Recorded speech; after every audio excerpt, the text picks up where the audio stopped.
So many topics to cover. I represent California's 31st District, located in Southern California, where you've deployed the National Guard and Marine Combat Battalion in an effort by this administration to provoke a confrontation. God only knows for what reason. As my colleague from Tennessee mentioned, the military has been activated before by the president, but let's tell the whole story.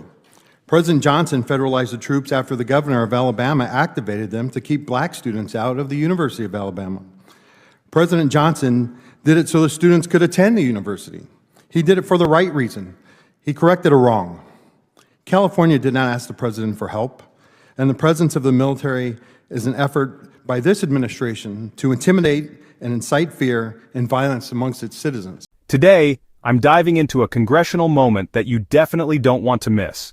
Representative Gil Cisneros from California just took the floor, and let me tell you, he did not hold back. From slamming troop deployments to exposing alleged security breaches, this was a political takedown for the history books.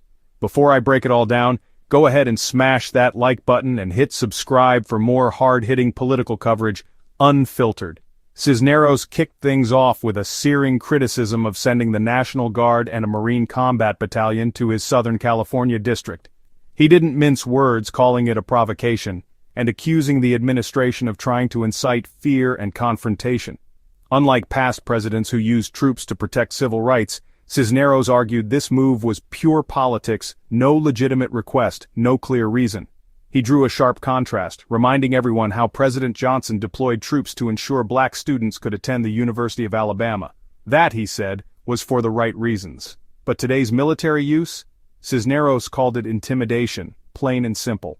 Then he dropped a bombshell. The Secretary of Defense allegedly shared classified information over an unclassified network. Yeah, you heard that right. Cisneros called it blatant laziness, putting lives in danger. He went further, saying the secretary might have even brought cell phones into SCIFs. Those are high-security zones where that's absolutely forbidden. In his words, any other administration would have forced you to resign for that. If you're shocked already, hit subscribe so you don't miss more exposés like this. Let's talk money. Cisneros hammered the secretary over an 8% cut across military services, accusing him of funneling cash away from troops to support President Trump's pet projects. He claimed $1 billion meant for Army barracks' actual soldier living conditions was stripped away. His words? "You're robbing Peter to pay Paul. You're stealing from our service members." He demanded Congress get transparency, not secret budget shifts behind closed doors. Now here's where things got personal. The secretary claimed to value merit, but Cisneros pointed out that high-performing service members were being separated without reason. Many of these folks had early promotions and awards, yet they were labeled national security threats.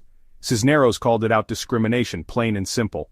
He also blasted the administration's attack on diversity. He defended DEI, saying success is about opportunity and work ethic, not identity. And with biting sarcasm, he ended with this: the only person in the Pentagon who got his job based on merit?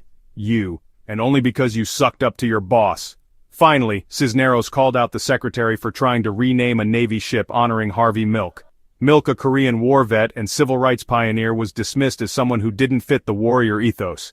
Cisneros was outraged. If Harvey Milk doesn't stand for sacrifice, service, and bravery, then who does? In just a few minutes, Representative Cisneros ripped through contradictions, double standards, and dangerous decisions, saying they're harming our military and our democracy. Whether you agree or not, his speech was powerful, and it raises questions we just can't ignore. I recognize the gentleman from California, Mr. Cisneros. Thank you, Mr. Chairman. Mr. Secretary, so many topics to cover. I represent California's 31st District, located in Southern California, where you've deployed the National Guard and Marine Combat Battalion in an effort by this administration to provoke a confrontation. God only knows for what reason. As my colleague from Tennessee mentioned, the military has been activated before by the president, but let's tell the whole story. President Johnson federalized the troops after the governor of Alabama activated them to keep black students out of the University of Alabama. President Johnson did it so the students could attend the university. He did it for the right reason. He corrected a wrong. California did not ask the president for help, and the presence of the military is an effort by this administration to intimidate and incite fear and violence amongst its citizens. All right, let's break this down, because Gil Cisneros just torched Pete Hegseth, and rightfully so. Cisneros isn't just criticizing policy. He's exposing the entire scam behind it. He's calling out the fact that Trump's MAGA machine is using the military as a political prop, deploying troops into California not to protect citizens, but to terrorize them into submission.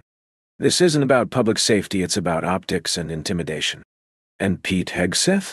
Cisneros is flat out saying Hegseth is nothing more than a glorified yes-man who kissed enough boots to land himself a Fox News platform. Cisneros also dropped a history lesson for the folks in the back. When President Johnson sent troops to Alabama, it was to enforce civil rights, not to score cheap political points. Compare that to Trump's reckless military deployments in California. Today, it's night and day. One defended democracy. The other, it's just fear politics wrapped in camouflage. You failed at ensuring basic operational security by sharing classified data over an unclassified network. This was blatant, lazy, and put service members' lives at risk. And knowing that your office is a SCIF, I hope you are not bringing in your devices, your personal cell phone, or even your work phone, because that's not supposed to be in there either, right, your cell phone, into your office to send these signal chat texts. Your blatant lack of basic OPSEC would have gotten you resigned, forced you to resign from any other administration. You're requiring 8% cuts across all services, not to save the taxpayers' money. Gil Cisneros just ripped into Pete Hegseth again, this time for something even more dangerous than his usual Fox News fear-mongering. Cisneros called out the reckless, sloppy handling of sensitive military data, pointing out that sharing unclassified but sensitive information online isn't just a bureaucratic mistake, it's a direct threat to national security. We're talking about real lives on the line here. When you casually toss around operational details or troop movements, you're not just playing politics, you're giving enemies a roadmap to hurt American soldiers. And Hegseth, who loves to parade around as Mr. Patriotic Tough Guy, apparently has no problem brushing off these security failures as if they're minor inconveniences. Cisneros isn't having it. He's calling it what it is, gross negligence disguised as bravado. This isn't about free speech, it's about basic competence. And Pete Hegseth is failing that test miserably. But to fund President Trump's pet projects, you talk about quality of life for service members, but yet you take $1 billion away from the Army that was meant to improve their barracks and their living. You said that money waste, but we don't know that yet because we haven't seen a budget. If the president has projects he wants funding for, you need to come before this body and provide reasoning, not just shift money around. Right now, you are stealing from our service members, robbing Peter to pay Paul. Now you have repeatedly said that you will judge every individual on their merit. Is that true? Unlike the previous administration, You will yes, judge we are focusing simple yes on, or no. for our service. What do you think? Was this a bold stand for accountability or just political theater? Drop your thoughts in the comments, smash that like button, and don't forget to subscribe for more unfiltered political breakdowns. Thanks for watching. Until next time, stay informed and stay bold.